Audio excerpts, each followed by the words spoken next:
pray tell, what do you get when you combine Transformers, everyone's favorite cartoon franchise about the battle between good alien robot men and bad alien robot men who happen to ride around as Volkswagen Bugs and Nissan Cherry Vanettes, and Back to the Future, everyone's favorite time-traveling trilogy about a teenager who travels 30 years into the past only to get hit by a car, hit on by his mom, and become a hit, see what I did there? Singing Johnny Be Good at a 50s high school dance. Here are some hints. It weighs 200 grams, changes from action figure to time machine mode in 17 steps, and costs more than I'd be willing to pay for any comparable 5-inch hunk of plastic, unless it was branded with the official Back to the Future license, like this is. Yeah, it's Autobot Gigawatt. Now, I have to admit, Transformers has never been my bread and butter. There, I said it. There was always something a bit too commercialized about the whole thing, and that's saying something. This is Saturday morning television, after all, maybe the most commercialized slice of network television this side of the infomercial circuit. And, like many things, for better or worse, we have Ronald Reagan to thank for that. Dear old Ronnie set up shop in the White House in 1981, and he brought with him a wave of business deregulation that shrunk the FCC's control over television programming. The upshot was, for the first time ever, toy companies needed not be shy about crafting cartoons directly designed to sell shit to kids. I'm not against that concept, believe me, and there's a simple reason. I was a kid once, and I enjoyed buying shit. Or, more precisely, having shit bought for me. I mean, this is Western civilization, damn it. Begging your parents for a tiny plastic effigy of your favorite Saturday morning cartoon character is every child's birthright. That and the freedom of thought and speech and all that jazz. But the toys! I mean, come on! The toys! Still, I could never get past the reality of the situation when it came to the Transformers. The Transformers were toys first, and then they became Saturday morning cartoon characters, not the other way around. Thus, the plot of the show, this whole business about Autobots and Decepticons, about them fleeing their home planet and landing on Earth, about them being talking alien robots with human-like personalities, it always felt a little forced. Every creative decision smacks of the boardroom, not the writer's room. For instance, we first meet the Autobots on Cybertron, and the robots already have names. Market-friendly names like Jazz and Bumblebee and Wheeljack. I mean, couldn't those have come later in the show? Couldn't some human character have named them? Really? I mean, I'm expected to swallow the fact that this is a team of alien hybrid robots living millions of years in the past on a distant planet, and they have names like Jazz and sound like Scatman Carruthers? Still, there's no denying the fact the toys themselves are pretty ingenious. Points for design, without a doubt. And I'm in the minority here when it comes to the franchise as a whole. I understand that. The Transformers have been a staple of children's television ever since the original cartoon debuted. They've never been off the air for very long. Transformers Generation 2, Beast Wars Transformers, Transformers Armada, Transformers Animated, Transformers Cyberverse. There's clearly a market. And, well, Michael Bay. What can you say?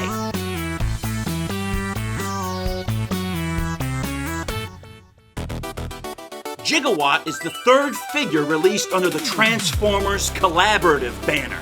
What is Transformers Collaborative? Basically, Hasbro pays the requisite tithing for the rights to a popular franchise, like Jurassic Park. The toy designers work their magic, and out comes an original Transformers figure all parties involved hope is cool enough to appeal to two unique fan bases. Some of the figures released so far in the collaborative line include Ectotron. Based on the Ghostbusters franchise, he transforms into a 1959 Cadillac Miller Meteor. Agent Knight, based on Knight Rider, he transforms into a custom Pontiac Firebird Trans Am. And Maverick, based on Top Gun, he transforms into an F-14 Tomcat. the iconic jet from the movie. Gigawatt, meanwhile, of course, transforms into a DMC DeLorean. Did I mention how I was never a big fan of the Transformers? Well, this is a particular toy line I can get behind.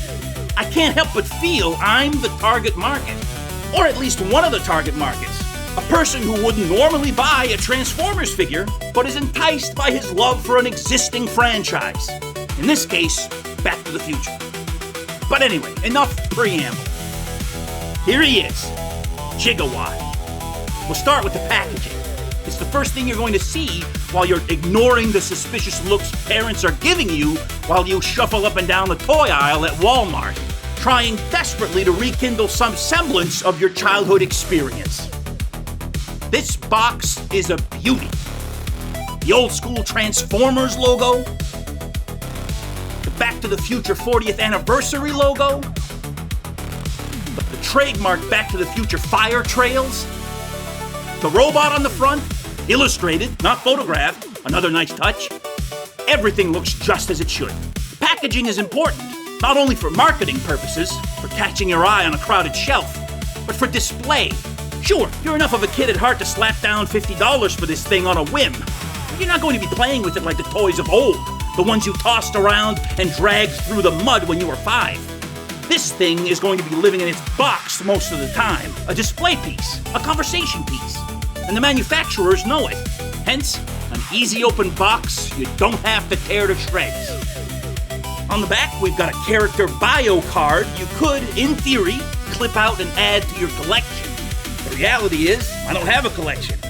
That's right, Autobot Gigawatt is the first Transformers figure I've ever bought. The first Transformers figure I've ever owned. Ninja Turtles? Sure. Batman? You bet. Lego? Of course. But Transformers? I've officially popped my cherry. But that's all right, it's like they say, that's no sin. I've still got the box the cherry came in. Here we are, one final close-up of Gigawatt in the box. Everything looks great. It looks like a DeLorean. Nice detail. Let's pop this sucker out. Now, just trying to get this thing out without ruining the packaging. Well, there it is. There we go. We got it. As far as futuristic laser guns wielded by a race of vehicular aliens go, it's pretty standard, I guess. Nothing too wild. Gigawatt, who's got to be what? At least partly Doc Brown's invention. The DeLorean part of him, anyway, probably wouldn't have all that much use for a gun. He'd get by with brains, not blasters. A thinking man's time-traveling Autobot, just like the good Lord intended. And here's our little Mr. Fusion. You can't see it because I'm too cheap to buy a macro lens, but the detail on this thing is nice. It says Mr. Fusion, and below that, in a font so tiny you'd need to split the atom to read it, Home Energy Reactor. Now here we have the Doc's patented lightning rod thing. Here's a nub, or a stub. Is it a nub or a stub? A protuberance. How about that? This'll connect to Gigawatt's arm in Autobot mode. A place for everything and everything in its place. Gigawatt himself is held in place by this elastic. Can I get it? Can I get it? No. Yeah. Come on, come on. Foiled by the elasticity of elastic. Can I get it out? All right, plan B. This is what the Doc would call an acuminous, tapering, cutting implement. In other words, a knife. Don't try this at home, kids. Boom! And there we go. There he is. What a little beauty. If you can't find the pleasure in opening up a $50 factory-sealed plastic representation of an imagined cartoon character inspired by a popular Hollywood film trilogy, are you even a mindless stooge of the capitalist system? Now let's take a look at the DeLorean side of things first. And you know what? Things don't look half bad. The first test, the tires spin, that's a good sign. Incidentally, the tires fold in. I tried giving it its hover conversion look, and the back tires look fine. The front tires are a little too recessed for the effect to work, which is a real shame. Those curious, there's no DeLorean Motor Company badge on the front grille. I don't get that. How can you have the rights to reproduce the car in exacting detail, but not the rights to reproduce the company logo? Would putting the logo on there cost that much? Is this some kind of legal loophole? Can a car company patent the look of a car? Is that not covered by copyright? Come to think of it, there's no mention of DeLorean anywhere on the packaging. Are you telling me you made a time machine out of a middle-of-the-range, nondescript sports car with gull-wing doors from a fledgling mid-'80s car company whose name rhymes with ovarian? The backside of the car's got some nice details, where the majority of the Doc's modifications live. Not perfect, but pretty good. The California license plate reads out of time, just like it should. All in all, it looks pretty damn good. It isn't quite as detailed as a dedicated model would be, but that's to be expected. Wait, take this thing off the gun, place that right there, a little adjusting, and bam, we've got a DeLorean time machine. Sorry, time machine, just time machine. Complete with Mr. Fusion. You love to see it. Second moment of truth. Do the doors open? Nope, can't do that. Maybe if I tackle it from the bottom. Ah! Bingo! The doors open. Nice. The wheels turn and the doors open. Hey, it's more than can be said about some of the real-life DeLoreans that rolled off the production line. In summary, Time Machine mode gets an A-. Everything looks great, feels great, and works great, except for hover mode. That one's close, but no cigar. Now, we'll look at the manual. You'll notice this is the 2025 reissue of Gigawatt, released just in time, for the original film's 40th anniversary. Yes, I know, Gigawatt was originally released in 2020, 5 years ago. I'm late to the party, what can I say? Alrighty, this doesn't look too bad. I just recently helped my aging parents take the child lock feature off the door of their new microwave. I could handle those instructions. I should be able to handle these. You know what we need? What every video needs. A montage. Turn up the volume!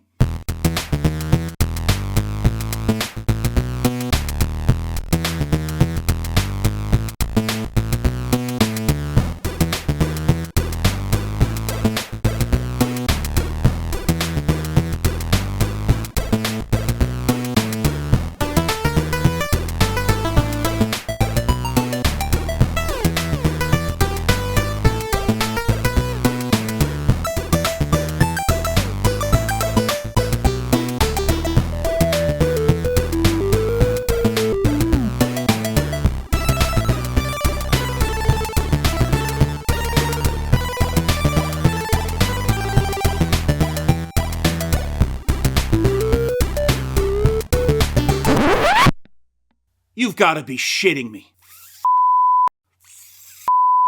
I can't believe I broke it. I can't believe I broke it. I'm all excited about popping my cherry and I ruin it. This is just like senior prom. No, worse. I didn't spend $50 of my own money for a ticket to senior prom. No, I got it. Wait a second. This is not like senior prom. That broken heart took a year to mend. I got this fixed in 3 minutes. Turns out the wheels are detachable. Yeah, the wheels are detachable. Could they not have made mention of this somewhere in the instructions? Somewhere on the box? The wheels are detachable. Because you have to hinge the wheels to tuck them into the torso and they rotate on 2 axes, it is alarmingly easy to... Oh, for Yeah, these wheels are a problem. Things are not going well. Hit the music.